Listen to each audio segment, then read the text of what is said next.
Para todos sempre seja exaltado o nome excelente de Jesus Cristo. Aula número 234, Palavra Poderosa. Amados, através do Instituto Superior Formação de Guerreiros, vamos estudar juntos a Palavra do nosso Deus.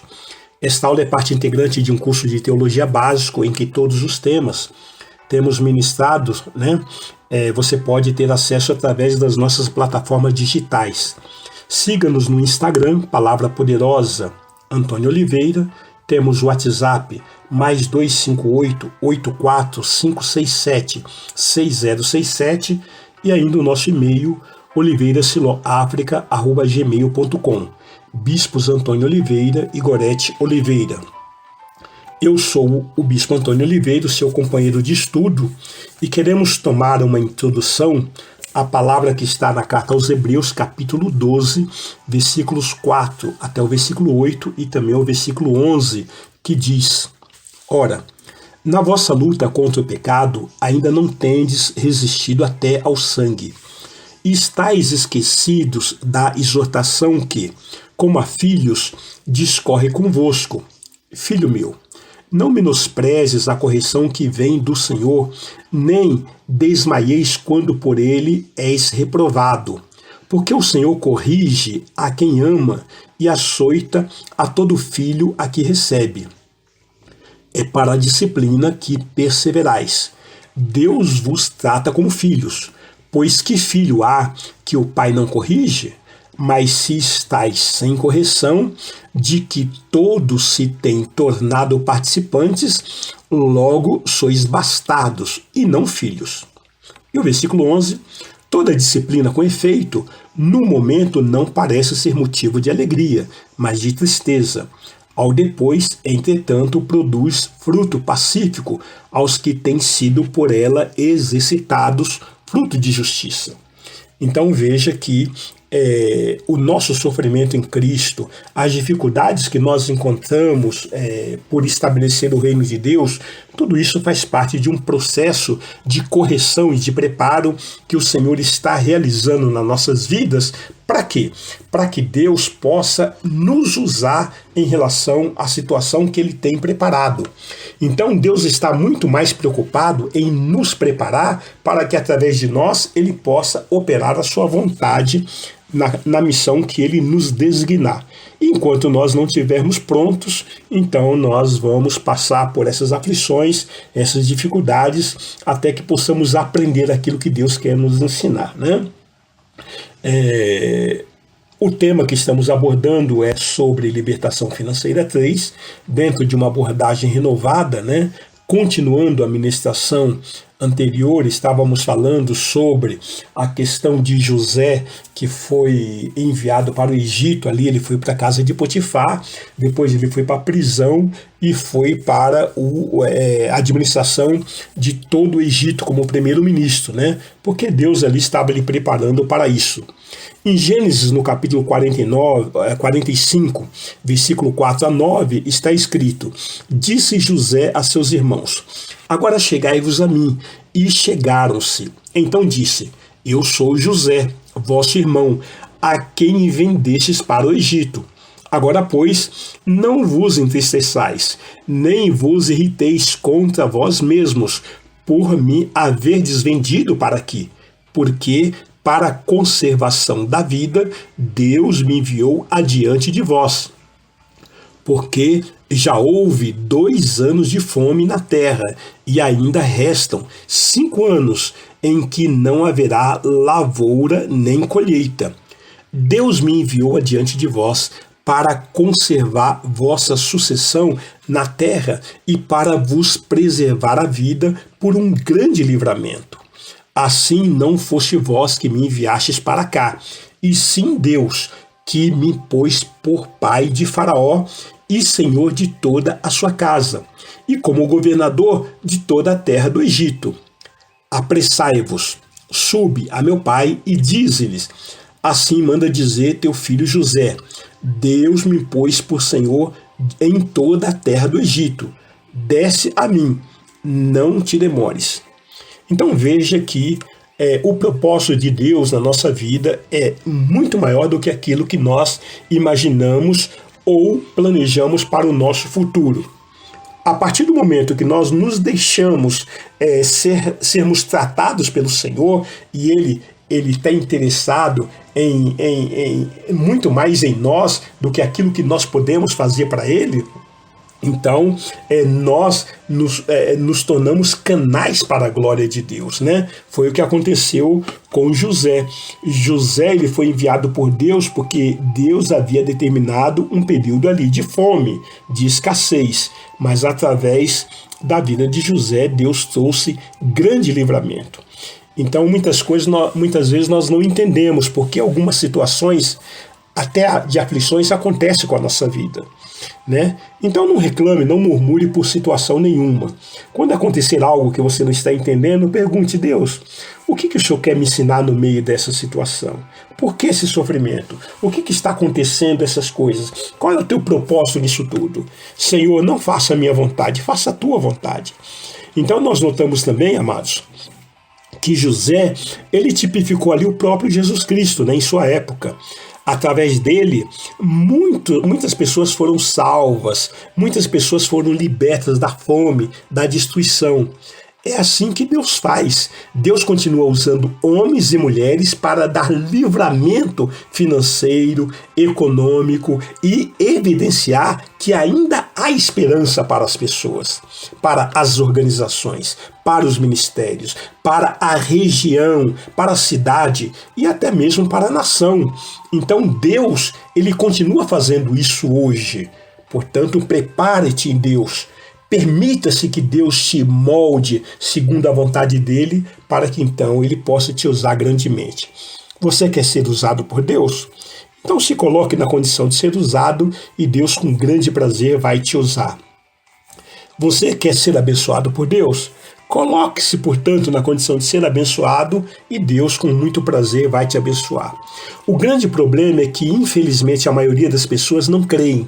Elas creem na força do seu trabalho, elas creem na sua competência, elas creem na sua conquista e elas abortam então o plano de Deus para a sua vida. Aí está então o ponto, né? A derrota da maioria dos seres humanos. Elas confiam nas circunstâncias, confiam em si, confiam na situação, confiam na força do trabalho, na empresa, no dinheiro, e elas acham que por essas coisas ela pode ter resultado futuro. Quando há paixão pelo que se faz, aí ninguém consegue fazer melhor do que você. Porque você está fazendo por vocação, por paixão. Você sabia que a Disneylândia, né, ali em Orlando, nos Estados Unidos, ela não contrata funcionários. Ela só contrata atores e atrizes que exerçam várias funções. Por exemplo, o pipoqueiro que tem lá, ele é um ator fazendo o papel de pipoqueiro. Então ele brinca, ele salta, ele faz toda uma articulação para atrair para si as pessoas e ali ele acaba vendendo uma pipoca. Assim é o faxineiro, assim são os monitores, são seguranças, são todos atores que estão exercendo aquele papel, né? Então, dentro dessa visão, dentro dessa ótica, é que a Disneylândia tem tanto sucesso, né? Eles afirmam isso. Então, queridos, quando você compreende a sua missão, tudo o que vier à sua mão, você faz bem feito. Mas aquelas pessoas que não entendem a sua missão, ela faz de qualquer jeito, ela faz no imediatismo, ela faz só para ter vantagem, só para pegar o dinheiro rápido, só para ter facilidade. Essas pessoas estão fadadas ao fracasso, porque o tempo passa e o que ela constrói na sua vida? Não constrói excelência, não constrói fidelidade. Então, mesmo aquelas pequenas coisas que parecem insignificantes, faça bem feito, né? Isso vai marcar a tua vida, a tua existência, por onde quer que você passar. Não se esqueça que Deus sempre está nos colocando em provas. Nunca se esqueça disso, ok? Através de pequenas coisas, e assim nós somos aprovados. Então o Senhor confirma coisas maiores nas nossas mãos. Veja bem, queridos, olha, você só pode receber se você for fiel no pouco. Nós somos avaliados e provados permanentemente. Por cada ato que fazemos, por cada ação que nós praticamos, por cada atitude. Isso ocorre a cada minuto, a cada hora, a cada dia, a cada ano. Então seja fiel.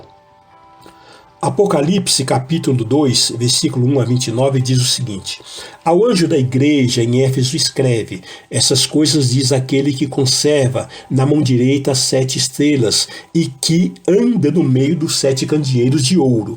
Conheço as tuas obras, tanto o teu labor como a tua perseverança, e que não pode suportar homens maus, e que pusesses à prova os que a si mesmos se declaram apóstolos e não são, e os achastes mentirosos.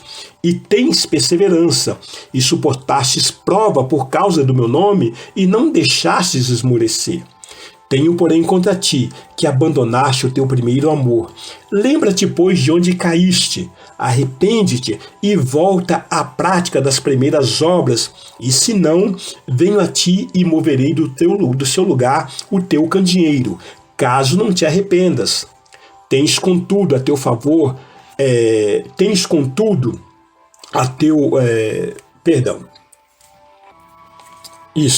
Então, tens contudo ao teu favor, é o que estamos dizendo, né? Que odeias as obras dos nicolaístas, os quais eu também odeio. Quem tem ouvidos, ouça o que o Espírito diz às igrejas.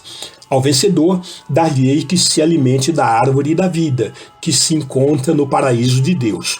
Ao anjo da igreja em Esmirna escreve: Essas coisas diz o primeiro e o último, que esteve morto e tornou a viver. Conheço a tua tribulação e tua pobreza, mas tu és rico, e a blasfêmia dos que a si mesmo se declaram judeus e não são, sendo antes sinagoga de Satanás. Não temas as coisas que tens de sofrer. Eis que o diabo está para lançar em prisão alguns dentre vós para ser dispostos à prova, e tereis tribulação de 10 dias. Sê fiel até a morte, e dar-te-ei a coroa da vida. Quem tem ouvidos, ouça o que o Espírito diz às igrejas. O vencedor, de nenhum modo, sofrerá dano da segunda morte. Ao anjo da igreja em Pérgamo escreve: Essas coisas diz aquele que tem a espada afiada de 2 gumes.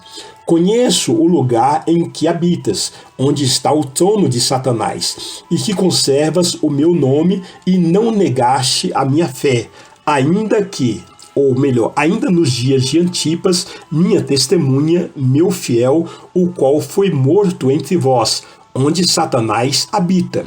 Tenho, todavia, contra ti algumas coisas, pois que tens aí os que sustentam a doutrina de Balaão, o qual ensinava a Balaque a armar ciladas diante dos filhos de Israel para comerem coisas sacrificadas aos ídolos e praticarem a prostituição.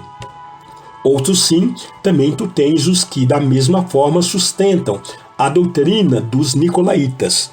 Portanto, arrepende-te, e se não, venho a ti sem demora, e contra eles pelejarei com a espada da minha boca. Quem tem ouvidos, ouça o que o Espírito diz às igrejas. Ao vencedor, dar-lhe-ei do maná escondido, bem como lhe darei uma pedrinha branca, e sobre essa pedrinha escrito um novo nome, o qual ninguém conhece, exceto aquele que o recebe. Ao anjo da igreja em Tiatira escreve: Estas coisas diz o Filho de Deus, que tem os olhos como chama de fogo e os pés semelhante ao bronze polido. Conheço as tuas obras, o teu amor, a tua fé, o teu serviço, a tua perseverança e as tuas últimas obras, mais numerosas do que as primeiras. Tenho, porém, contra ti o tolerares a esta mulher, Jezabel, que a si mesmo se declara profetiza, não somente ensina, mas ainda seduza os meus servos a praticarem a prostituição e comerem coisas sacrificadas aos ídolos. Dei-lhe tempo para que se arrependesse. Ela, todavia, não quer arrepender-se da sua prostituição. eis que a prosto de cama, bem como em grande tribulação os que com ela adulteram.